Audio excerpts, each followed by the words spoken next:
Kita akan belajar saudara untuk mengenal yang namanya pengampunan.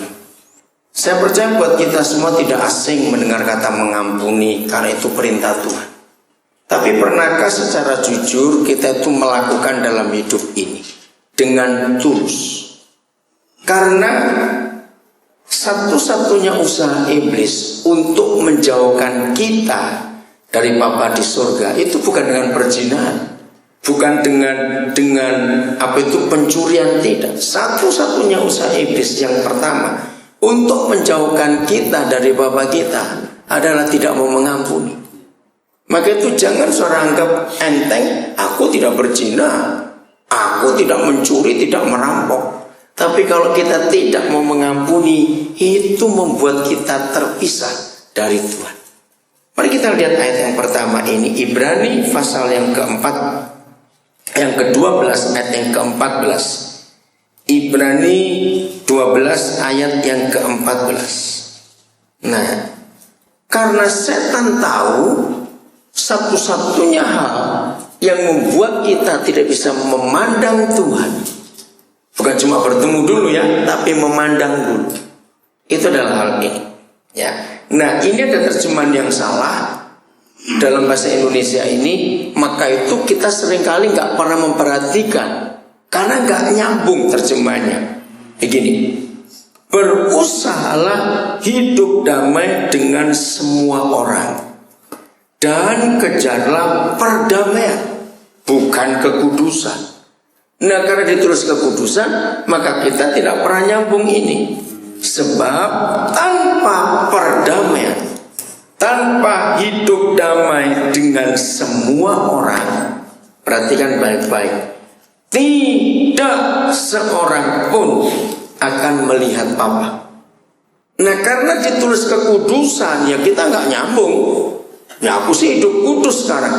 Karena bagi kalangan gereja, kata kekudusan itu pasti hubungannya tidak cabul, tidak berzina. Betul tidak? Karena itu penekanan para pendeta dalam khotbah kekudusan. Nah, karena ditulis kekudusan, sehingga kita nggak pernah nyambung. Maka itu dengarkan ini, saudara. Satu-satunya usaha iblis untuk memisahkan kita dari Bapa di surga itu bukan dengan perzinahan atau percabulan dulu, bukan dengan pencurian atau perampokan, tapi dengan tidak mau berdamai dengan semua orang.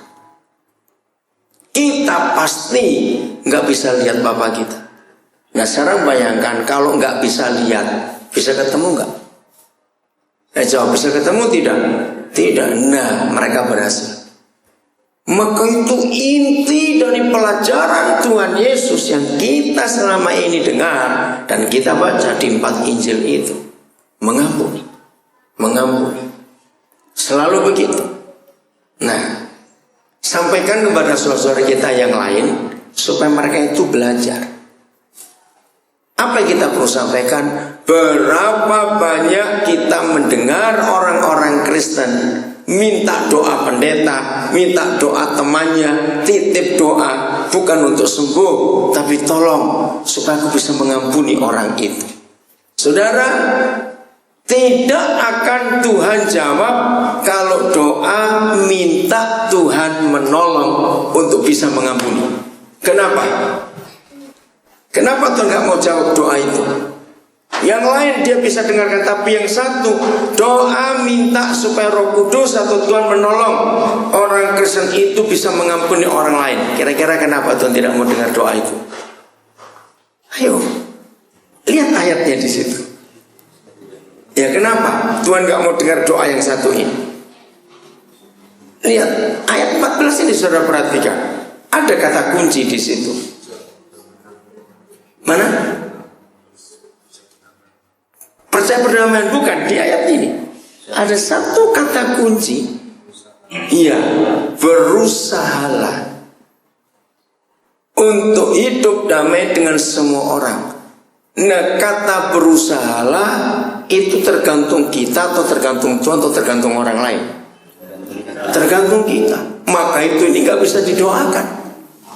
Jadi kalau saudara dimintai tolong doakan saya sakit hati sama orang itu, saya tuh pengen bisa mengampuni, jangan mau doakan. Tuhan aja gak mau dengar, sombong sekali kita mau doakan. Karena itu tergantung kita mau atau tidak. Jadi untuk mengampuni bukan tergantung Tuhan, tergantung diri kita. Nah, perhatikan ini baik-baik. Nggak bisa lihat Tuhan, jangan lupa itu. Nggak bisa lihat, apalagi ketemu. Maaf, saya nyimpang dikit. Saya tidak tahu berapa banyak di antara saudara pernah dengar kesaksian atau cerita, atau mungkin sering ada orang-orang Kristen tertentu yang dikatakan, dengar ya, dikatakan punya indera keenam, punya karunia untuk sering melihat setan. Terus sering dipanggil, tolong ke rumah saya dong, liatin ada setan atau tidak. Jadi seperti Ghostbusters saja sudah. Pemburu hantu itu. Dengar, menurut ayat ini orang itu bahaya. Kenapa? Nomor satu, kita harus tanya dia, kalau kamu sering lihat setan, mana lebih sering, lihat setan atau lihat Tuhan? Betul tidak? Nah, kalau dia lebih sering lihat setan, mau lebih gawat lagi. Yang kedua ya ayat ini. Jadi kalau orang yang dikatakan punya karunia, bisa lihat roh ini, lihat setan ini dan sebagainya, tapi dia nggak bisa lihat Tuhan, berarti dia sedang hidup punya banyak musuh. Nah, betul tidak? Kan dia nggak bisa lihat Tuhan. Kalau dibalik cuma lihatnya hantu melulu. Dan justru orang itu perlu didoakan. Dia nggak beres. Termasuk, maaf, jangan marah, kalau ada di antara kita sering nightmare, mimpi buruk, pasti saudara punya musuh, tidak mengampuni orang. Ingat itu. Karena ini firman yang jelas sekali. Kalau kita tidak mau berdamai dengan semua orang loh, saya bilang Tuhan sungguh, saya tuh bisa ngampuni ini, cuma yang ini loh Tuhan, nah gak bisa. Semua orang tanpa terkecuali. Maka itu setan paling gampang membuat kita sakit hati. Hal-hal kecil kita bisa tersinggung, bisa marah, merasa harga diri kita dirugikan dan semuanya. Nah saudara, jangan anggap enteng. Jadi kalau ada di antara saudara punya teman orang Kristen yang berkata sering lihat ini roh itu dan sebagainya, bacakan ayat ini. Kamu pasti punya musuh. Karena Tuhan gak nyuruh kita lihat setan terus kok. Kira-kira kalau setan dilihatin dengan kelihatan, dia senang gak? Dia senang dong, kayak orang mode show itu dilihatin terus. Nah kita gak boleh. Dan itu bukan karunia roh, bukan. Itu bukan indera keenam, bukan. Dianya gak beres dengan Tuhan, musuhnya masih banyak. Satu orang saja kita tidak mengampuni, maka kita langsung putus hubungan dengan Bapa di surga. Jadi sebelum kita bicara dosa-dosa yang lain, dosa ini yang harus diurus duluan. Yes. Karena tidak mengampuni itu memutuskan hubungan kita dengan Bapa di surga. Dan dengan gampang sekali si musuh merusak hidup kita semua. Dengan gampang sekali. Jadi kita harus tegas terhadap diri kita sendiri. Tidak boleh memaafkan diri sendiri. Tahu kata mau memaafkan diri sendiri? Ya Tuhan harus ngerti dong Tuhan. Saya kan orangnya memang begini Tuhan. Saya tuh temperamen Tuhan. Saya ini keturunan orang begini. Engkong saya dulu begitu, bapak saya juga begitu. Maksudnya apa? Nggak ada, kata itu tidak ada. Kita harus melakukan itu, pengampunan. Oke, Matius 6 ayat 13 dan 14. Matius 6. Kita melihat fakta. Saya tidak tahu berapa banyak saudara yang tahu ini, mungkin tidak semuanya, tapi saya mau beritahu. Di kalangan gereja, ya sinode gereja itu, ya yang saudara tahu saya tanya, Biasanya dari kantor sinode itu membuat surat yang ditembuskan ke seluruh cabang gerejanya kepada semua gembala-gembala di bawah sinode itu tentang satu perbuatan dari salah seorang pejabat mereka. Itu biasanya kalau pejabat itu buat apa sampai dibuatin surat seperti itu biasanya. Iya, kesalahan apa yang paling sering? Yang paling sering kesalahan pasti masalah perzinahan, atau tidak? Nah, salahnya dua sinode-sinode seperti itu. Salah yang pertama adalah mengapa buatkan surat tembusannya ke ratusan orang, tunggu orang buat salah dulu. Ngerti nggak maksudnya itu? Kenapa pada waktu ada orang buat baik, buat benar kok nggak disuratin? Kenapa nunggu orang buat salah? Nah, terus yang keduanya ini, kenapa yang diurus cuma yang berzina, yang benci-benci itu kok nggak diurus? Padahal itu nomor satu dosanya. Betul? Itu yang memisahkan kita dengan Bapa di surga. Kenapa itu nggak diurus? Berarti gereja masih dalam kelompok agamawi, hanya ngurus yang kelihatan saja. Yang nggak kelihatan nggak diurus. Oke, ayo kita lihat Matius 6 ini. Ya, Matius 6 ayat 14-15, bukan 13-14, saya salah. Maaf ya. Karena jikalau kamu bagaimana? Ayo baca lengkap. Mengampuni kesalahan orang, maka siapa? Bapamu di surga akan apa? Mengampuni kamu juga. Terus ayat 15. Tetapi jika kamu tidak mengampuni orang, maka Bapa di surga juga tidak akan mengampuni kesalahanmu. Oke, saya tanya ayat 15. Kalau Bapa di surga tidak bisa mengampuni kita, berarti kita berstatus orang apa? Orang bersalah, orang berdosa. Nah, ini masalahnya yang kita tidak pernah menyadari. Kalau kita berstatus orang berdosa, karena kecil tidak mau mengampuni. Ya, saya berkata kecil karena gereja ngajarkan begitu. Yang besar itu dosa perzinahan. Dosa mengampuni, ya itu kecil. Tidak. Maka itu kita harus mengenal kebenaran ini, saudara. Jadi, maaf ya jangan tersinggung, tapi saya berani berkata 90% orang Kristen termasuk hamba Tuhan pasti belum mengampuni orang. Ayo jujur yang duduk di sini nih. Ya jujur. Saudara, salah satu alasan mengapa saya suka sekali pelayanan ke penjara. Satu-satunya pelayanan, satu-satunya. Awal-awal kami menikah, istri saya heran lihat sikap saya. Satu-satunya pelayanan yang saya tidak pernah bisa menolak atau berkata tidak adalah kalau saya diajak ke penjara. Maka itu di kota mana saja, di sela-sela kesibukan saya dalam urus segala sesuatu, kalau ada orang yang tahu hati saya, mereka pasti ajak saya ke penjara dan saya mau. Kecuali sakit nggak bisa bangun, nah itu dia.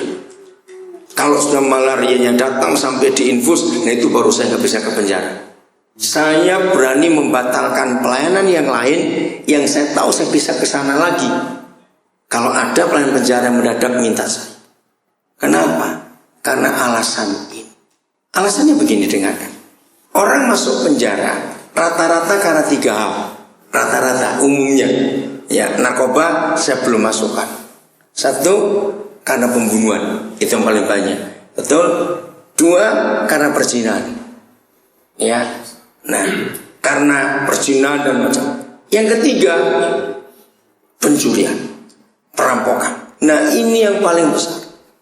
Nah, kenapa Roh Kudus membuat saya mengerti satu hal yang sangat saya kagumi. Tahun 90 berapa saya lupa. Satu hari saya diundang ke satu penjara di satu kota. Saya kaget, ternyata kepala penjaranya itu membuat selebaran untuk mengundang orang-orang luar itu masuk. Nah, waktu saya lihat selebaran itu ada foto saya lagi, hati saya itu gelisah, saya merasa nggak enak betul. Sampai saya itu heran, Belum pernah selama saya diundang pelayanan KKR segelisah saya mau ke penjara itu. Betul-betul gelisah. Waktu itu saya belum menikah. Terus saya tuh tanya pada Papa, kenapa saya bisa gelisah seperti ini? Harusnya saya senang dong pelayanan ke penjara lagi. Tiba-tiba Roh Kudus ingatkan, ternyata ada satu perasaan yang tersembunyi di dalam perasaan saya yang belum terungkap. Ketika Roh Kudus tunjukkan itu, saya baru ngeh, saudara. Oh iya, dengarkan, ini perasaannya. Nah, saya tuh tiba-tiba merasa begini. Nanti kalau yang datang dari luar itu lebih banyak daripada narapidana yang ikut kebaktian di dalam, bagaimana perasaan mereka? Jadi saya tempatkan diri, kalau saya itu narapidana di dalam situ. Ayo, jujur, kalau kita semuanya di dalam penjara, lalu ada KKR yang datang dari luar banyak, jadi tontonan enggak? Loh, betul enggak? Ayo, jadi tontonan tidak? Saya di Amerika pun pelayanan ke penjara. Maka itu nama saya itu mungkin masih ada di beberapa penjara di Amerika. Karena sebelum masuk itu 3 bulan sebelumnya harus kirim data lengkap. Nah begitu sudah di ACC langsung saudara ke pemerintah pusat, ke federal. Semua penjara itu baru saya boleh masuk. Pernah satu kali winter, aduh dingin sekali, salju lagi banyak. Ternyata nama saya belum masuk. Padahal saya sudah dipanggil, nggak tahu kesalahan di mana. Nah, untuk menuju ke situ dari airport terdekat, saya tuh harus naik bis selama 6 jam. Nah, kalau saya pernah naik taksi karena terpaksa bayar hampir $300. Itu pertama kali saya naik taksi semahal itu. Nah, terus saya bingung, bagaimana ini saya nggak boleh masuk? Saya telepon ke gereja yang ngurus itu. Akhirnya ada kesalahan. Walaupun saya tertunda sekian jam, saya tetap bisa masuk. Saudara, begini yang Roh Kudus katakan. Kegelisahanmu, Daniel, mewakili saudara-saudaramu di dalam. Kamu tuh ternyata merasakan perasaan mereka, cuma kamu nggak tahu. Saya menangis, saudara. Terus saya telepon ke kepala penjaranya. Bisa nggak yang Bapak kenal, tolong telponi satu-satu, jangan datang, supaya nggak banyak orang yang masuk ke sini. Dia heran, loh kenapa? Kan dia heran juga, ya nggak bisa, selebaran sudah sebar kok. Aduh, bagaimana ini? Nah, saudara, di situ saya dapat rahasia yang sangat indah. Saudara dengarkan, kalau kita orang luar lalu masuk, jangan kita merasa sok hebat. Nah, di situ Roh Kudus ngajar saya. Akhirnya begitu datang, ternyata betul jauh lebih banyak kita yang dari luar daripada mereka di dalam, karena pakai selebaran itu tadi. Dan semua dapat jaminan untuk bisa masuk dengan gampang karena memang ada kebaktian itu. Nah, Roh Kudus katakan hal ini. Akhirnya yang di dalam penjara merasa nggak tertuduh. Maka itu tadi waktu kita cerita bilang, ya kita belum ketangkap. Dengarkan baik-baik. Saya tidak hafal KUHP, Kitab Undang-Undang Hukum Perkara, tapi saya hafal KUHS, Kitab Undang-Undang Hukum Surga. Saya hafal sekali. Tanya pasal-pasal pembunuhan, pasal perzinahan, pasal apa, saya tahu di mana ayatnya. Nah, kalau KUHP, tanya polisi, tanya jaksa, tanya hakim, mereka hafal. Saya berkata kepada mereka, saudara, kita para tamu yang dari luar, jangan cengar-cengir merasa hebat. Aku nggak masuk penjara. Tunggu dulu, saya bilang.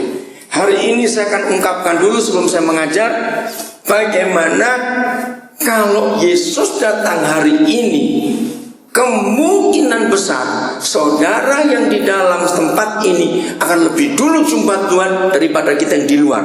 Nah, para tamu yang kok bisa? Sebab yang di dalam sini sudah menjalani hukuman manusia, yang di luar kita belum jalani hukuman. Mereka bingung maksudnya bagaimana? Nah, dengar.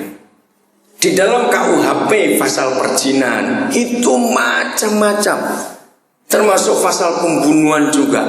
Ada pembunuhan dengan sengaja, tidak sengaja, pembunuhan satu orang atau rame-rame pelakunya, macam-macam sengafa. Begitu pula perzinahan, yang pelecehan, yang megang apanya, yang sudah tidur, hubungan seks itu belum, banyak sekali pasalnya. Nah, KUHS cuma satu. Barang siapa memandang, teruskan, jangan pura-pura lupa ayat ini. Barang siapa bagaimana? Memandang orang lain, gak harus perempuan, orang lain pokoknya, lalu menginginkannya, maka orang itu sudah apa? Berzina dengan dia. Nah, saya tanya kepada saudara, sependeta-pendetanya seorang pendeta, matanya masih bisa kurang ajar gak? Nah, apalagi mata saudara. Itu maksud saya, yang pendeta aja matanya masih bisa kurang ajar. Nah, kalau lihat pasal itu, jangan sombong ya, jangan marah. Kira-kira di ruangan ini, mungkin kecuali Samuel kecil kan ya, di ruangan ini ada nggak yang nggak pernah berzina? Ayo ngaku.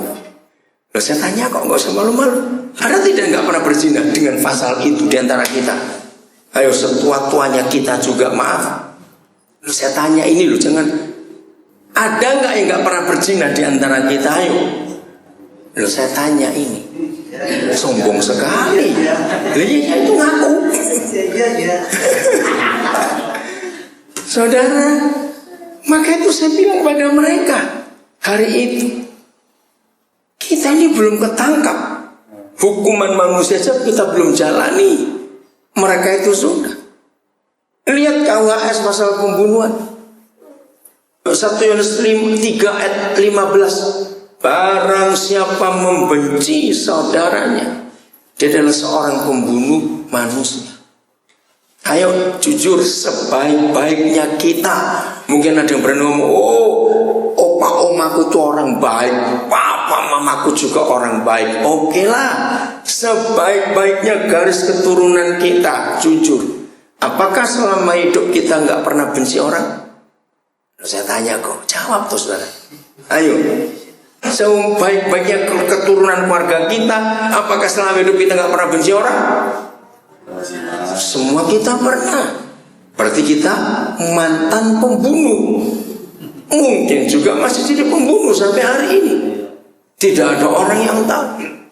Oh, akhirnya waktu dengar itu, saya lihat wajah mereka di dalam penjara mulai sumringah, bahasa Jawa bilang, mulai berseri-seri. Karena mereka merasa nggak ditontonin. Saya bilang kita semua dari luar jangan cengar-cengir dulu. Merasa hebat, nggak pernah ditangkap polisi. Tunggu dulu. Dengan pasal-pasal KUHS tadi, habis kita. Ngerti maksud itu, saudara? Maka itu kita nggak boleh sombong. Jadi di sini dalam hidup kita sebagai orang percaya, kalau Tuhan minta kita mengampuni, maka kita harus mengampuni. Harus. Nah, saya nggak akan tunjukkan lagi ayat-ayat yang lain soal mengampuni. Kita semua sering dengar, sering baca juga. Sekarang kita melangkah lebih jauh. Ada pengampunan yang jauh lebih tinggi daripada pengampunan yang baru kita pelajari. Kita buka Yohanes pasal 20 ayat 23. Ingat Ibrani 12 ayat 14, tidak mengampuni tidak bisa melihat Tuhan. Ingat itu. Sekarang Yohanes 20 ayat 23. Ini pengampunan yang paling tinggi yang kita harus buat. Jikalau kamu mengampuni dosa orang. Saya berikan kalimat ini. Apa bedanya mengampuni dosa orang dan mengampuni orang yang berdosa? Bedanya di mana? Ayo. Mengampuni dosa orang dan mengampuni orang yang berdosa kepada kita. Bedanya di mana? Ayo, kita mikir. Apa? Kapasitas. Maksudnya? Kapasitas. Yang kuat suaranya nggak dengar. Gimana dosa orang? Dalam lingkup yang banyak, bukan. Apa? Sepenuhnya, bukan. Ayo yang lain. Apa bedanya mengampuni dosa orang dan mengampuni orang yang berdosa kepada kita? Tadi yang kita pelajari itu mengampuni orang yang bersalah kepada kita. Tapi ada kelas pengampunan yang paling tinggi, mengampuni dosa orang. Jadi kalau orang itu tidak bersalah kepada kita, tapi kita tahu dia berdosa, gereja adalah satu-satunya institusi yang diberi wibawa otoritas surga untuk bisa mengampuni dosa orang. Banyak gereja nggak pernah tahu rahasia ayat ini. Jadi walaupun ada orang nggak bersalah kepada kita, tapi kalau kita tahu dia bersalah, walaupun nggak kepada kita, dia ngampuni. Nanti tanggal 26, 27, 28 Agustus saya akan di penjara Kerobokan Bali. Masih ingat Bali 9? Nah, Bali 9 yang dari Sydney, dari Australia itu. Saudara, mereka sedang mengalami lawatan Tuhan yang luar biasa. 2 orang dari mereka itu sempat bunuh diri karena mereka divonis mati. Dan untuk apa hidupnya? Satu yang orang Tionghoa yang Andrew Chan, itu yang jumpa Tuhan pertama kali. Ketika dia mau mati, Yesus datang kepada dia. Terjadi kegemparan di Kerobokan sekarang. Nah, salah satu yang sekarang bertobat adalah orang Muslim, namanya Arif. Nah, Arif ini bersama dengan anak saya lagi bebaskan dia karena sudah selesai masa maksimal tahanannya untuk bisa ngurus pembebasan bersyarat. Nah, Arif ini dilayani oleh Bali 9 ini. Wah, sungguh-sungguh mendengar cerita itu sangat mengesankan sekali. Nanti akhir Agustus saya akan ke sana untuk buat seminar dalam penjara itu karena ada kegerakan yang luar biasa. Maka itu saudara, kalau tingkat pengampunan terendah kita belum melakukan, maka kita nggak akan sampai tingkat pengampunan yang tertinggi. Renungkan itu baik-baik. Saya ulangi lagi, jadi gereja adalah satu-satunya institusi yang dipilih oleh Tuhan untuk menjadi wakilnya dan bisa mengampuni dosa orang. Katakan amin. Saya teruskan dulu ya, nanti saya akan bacakan ini, akan uraikan. Jikalau kamu teruskan bagaimana mengampuni dosa orang, maka dosanya diampuni. Stop dulu.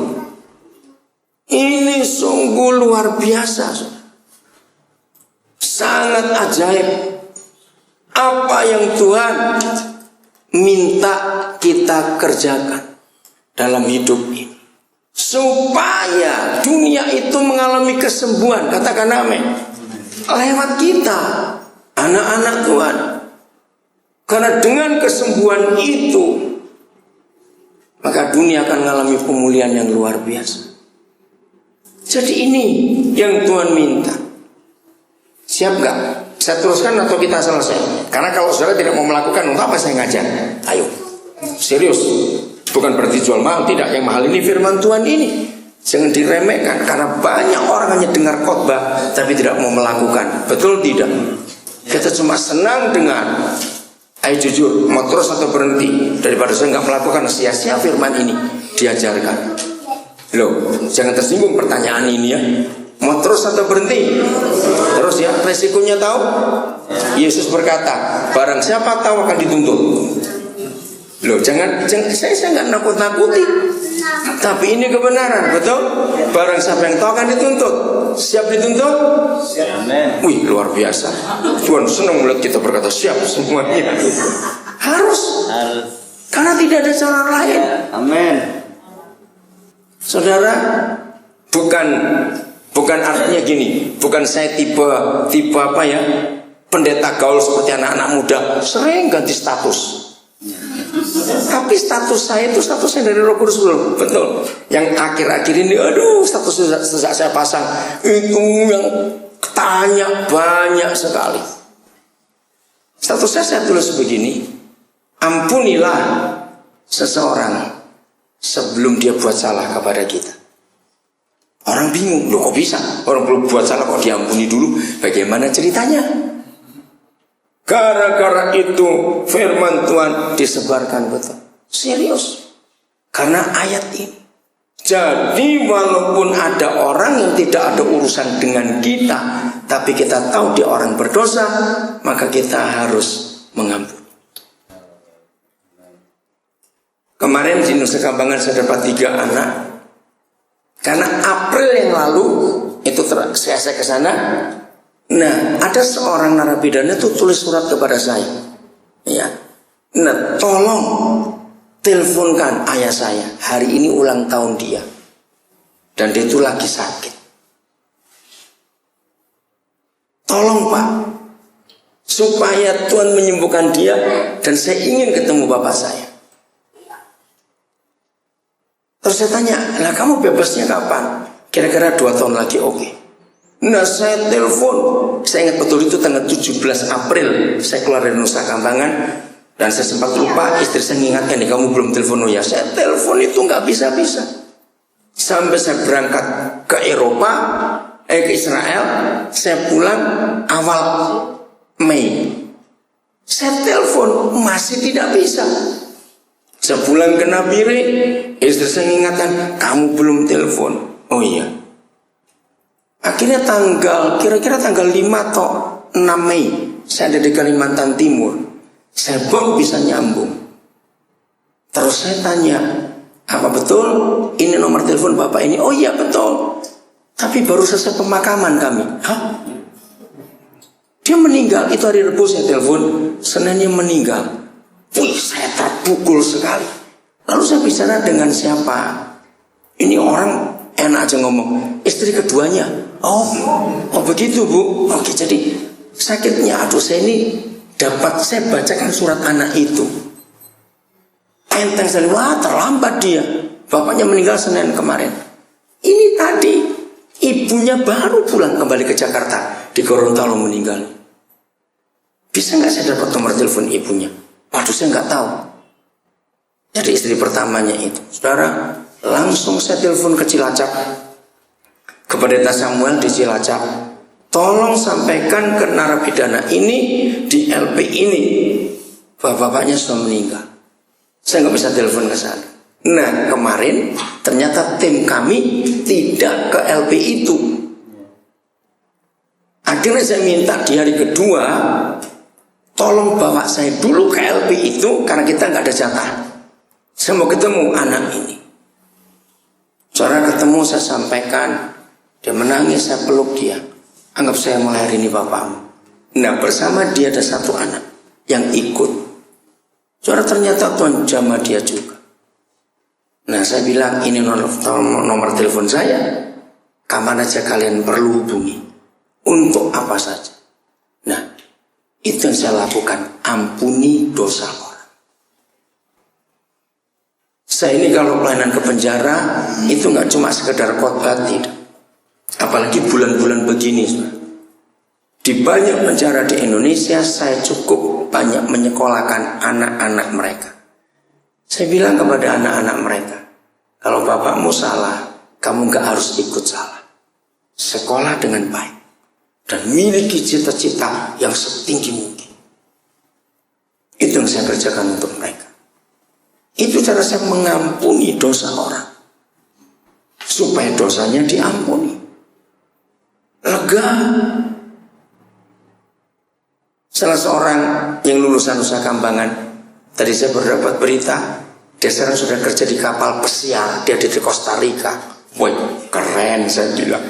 Terus tatomu bagaimana? Saya tanya. Saya tutupi. Wih, badannya itu dari leher sampai kaki tato semua.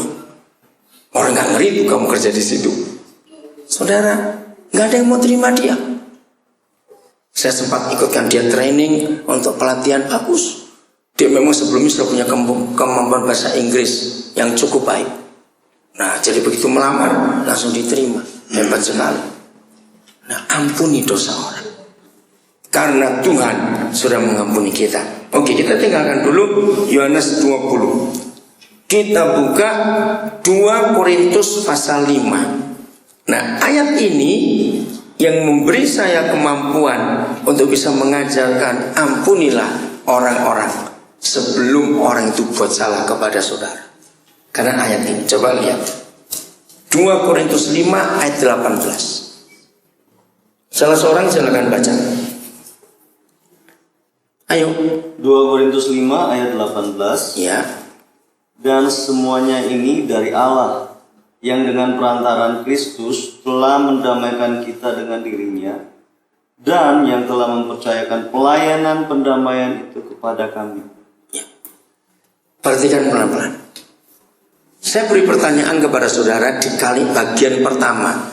Dan semuanya ini dari Tuhan, yang dengan perantaraan Kristus telah mendamaikan kita dengan dirinya. Stop dulu. Yang dengan perantaraan Kristus telah mendamaikan kita dengan diri Bapa di surga. Saya tanya kepada saudara, peristiwa Bapa di surga mendamaikan kita dengan dirinya lewat perantaraan Kristus itu kapan? Secara waktunya. Kapan? Waktu Yesus disalib. Dengarkan. Kita di mana waktu itu? Saya jawab, kita di mana waktu itu? Nggak tahu. Berarti kakek buyut kita aja belum lahir. Nah, kita belum ada, tetapi Papa sudah mengampuni kita. Betul tidak? Maka itu jahat orang Kristen kalau ada saudaranya salah nggak mau mengampuni, padahal kita sudah diampuni sebelum kita ketemu Tuhan dan kita belum buat salah. Maka itu kalau ada orang buat salah kepada kita, terus kita ditanya, loh kamu kok nggak marah? Jawabannya, ya aku sudah ampuni kamu sebelum aku kenal kamu. Ayo jujur, apa nggak bertobat itu orang? Loh betul nggak? Loh kapan kamu ngampuni aku? Ya ini perintahnya, ini firmannya. Maka itu saudara, inti dari kekristenan adalah mengampuni. Amin. Dan bukan cuma itu, masih ayat 18. Perhatikan baik-baik. Dan yang telah apa? Baca, yang telah apa? Mempercayakan apanya? Pelayanan pendamaian itu kepada kami. Jadi pelayanan yang tertinggi, yang termulia bukan khotbah, bukan ini dan itu, tapi pelayanan tertinggi adalah pendamaian. Membuat banyak orang berdamai. Itu pelayanan yang paling mulia, sudah. Katakan amin. Nah, jadi kita mengampuni tidak hanya untuk orang yang bersalah kepada kita, tapi untuk semua orang yang tidak kita kenal pun kita harus menyatakan pengampunan pada orang itu. Maka itu saya suka pelayanan ke penjara, karena disitulah orang berdosa itu kelihatan sekali. Kita datang, kita nyatakan pengampunan pada orang itu. Nah sayang, saya nggak ada waktu nanti. Dalam 3 minggu terakhir ini, saya ada di 3 kota pelayanan radio. 1 di Malang, 1 di Nabire, saya lupa 1 di mana. Nah itu kalau saya pelayanan radio, saya memberikan nomor telepon saya dan orang SMS. Dan mereka cerita tentang masalahnya. Ada yang Muslim suka mendengar radio, kan umum, semua orang bisa kontak. Itu menarik sekali, saudara. Dan saya akan balas mereka itu nanti secara terlalu banyak sekali. Maka itu berikan kesempatan untuk kasih Tuhan dikenal oleh banyak orang. Oke, kembali ke Yohanes 20 ayat 23, kalimat yang kedua. Nah, ini jahatnya kita. Lihat kalimat kedua. Tolong bacakan kalimat kedua, kalimat yang B. Ayo, salah seorang cepat. Yohanes 20 ayat 23, yang B. Yohanes 20 ayat 23 B. Dosanya diampuni, dan jikalau kamu menyatakan dosa orang tetap ada, dosanya tetap ada. Saudara, satu-satunya gereja di dunia yang menggunakan ayat 23 secara implisit, secara tegas itu Katolik. Maka itu dari 7 sakramen gereja Katolik, salah satu adalah sakramen pengakuan dosa. Dan para imam mereka itu dilantik dan disumpah untuk tidak membocorkan pengakuan dosa umat itu. Itu ada sumpahnya ya di gereja Katolik itu. Nah, maka itu di gereja Katolik mereka sangat merasa lega kalau bisa mengikuti sakramen pengakuan dosa. Tapi tidak ada bimbingan selanjutnya. Lalu enak aja kesempatan dosa, ya ngaku lagi, ada kesempatan kok. Gitu. Nah, sebetulnya bukan cuma untuk para imam yang di dalam upacara kaul, yang misa kaul itu, saya berapa kali mengikuti misa kaul itu luar biasa kalau kita ikuti tradisi mereka itu. Tidak. Buat kita, menurut Yohanes 20 ini semua yang terima Roh Kudus. Karena di ayat 22 terus berkata, terimalah Roh Kudus. Dan begitu kita terima Roh Kudus, maka otoritas yang pertama adalah mengampuni dosa orang. Bukan bahasa roh dan bukan yang lain-lain. Ampun. Nah, yang kedua kita bahas. Jikalau kamu menyatakan dosa orang tetap ada, maka dosanya tetap ada. Apa kesimpulan firman ini? Berarti dunia ini banyak dosa yang dibuat oleh orang. Itu karena setan atau karena gereja yang bodoh tidak menggunakan hak pengampunan? Jawabannya yang mana? Ayo, karena setan yang buat dosa atau karena kita sebagai gereja yang tidak mempergunakan hak mengampuni orang itu? Yang mana? Karena kita tidak menggunakan hak itu, tapi kita menggunakan hak yang kedua, menyatakan dosa orang tetap ada.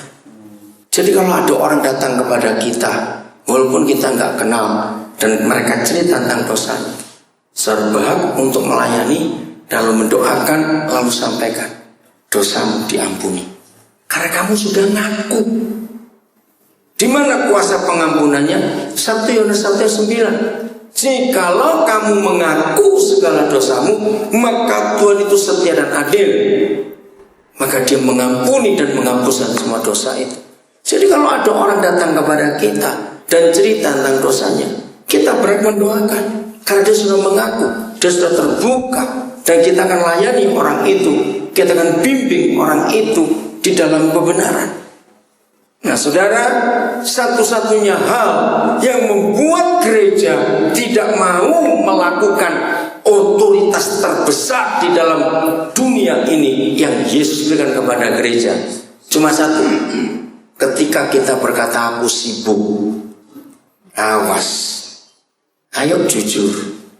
Sampai hari ini, nggak usah bilang tahun lalu, kelamaan, tahun 2012 aja.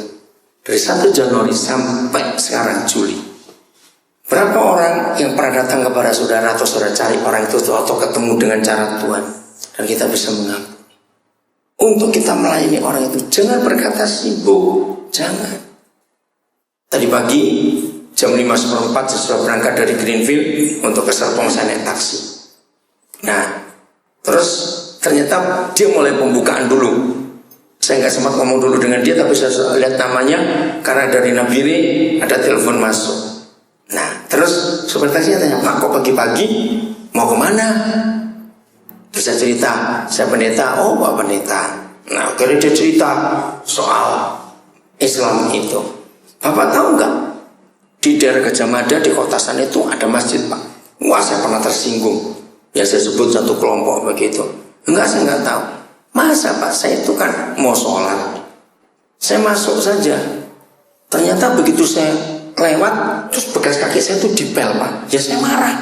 Loh kenapa ini? Terus mereka bilang, kamu muslimnya beda. Loh dari mana beda? Lihat pakaian kita, lihat model kita. Dia sebut begitu. Nah dari situ saudara saya ngomong soal kehidupan, bukan soal agama. Nah ternyata mereka semua sebagai manusia rindu ada kepastian, keselamatan, dan pengampunan dosa itu. Maka itu ayo kita gunakan kesempatan saudara. Setiap kali kita ketemu orang, betul-betul kita mau jadi berkat buat orang-orang itu. Amin. Menyatakan pengampunan. Jangan pura-pura di hadapan Tuhan. Biarlah hari ini termasuk anak-anak ya kalian. yang masih SD, masih SMP, ya, kalian tidak boleh punya musuh.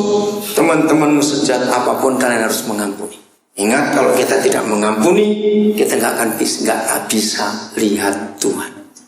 Ayat yang terakhir masih di 2 Korintus 5, ayat yang saya selesaikan 19 sampai 21, ya. Sebab Tuhan mendamaikan dunia dengan dirinya oleh Kristus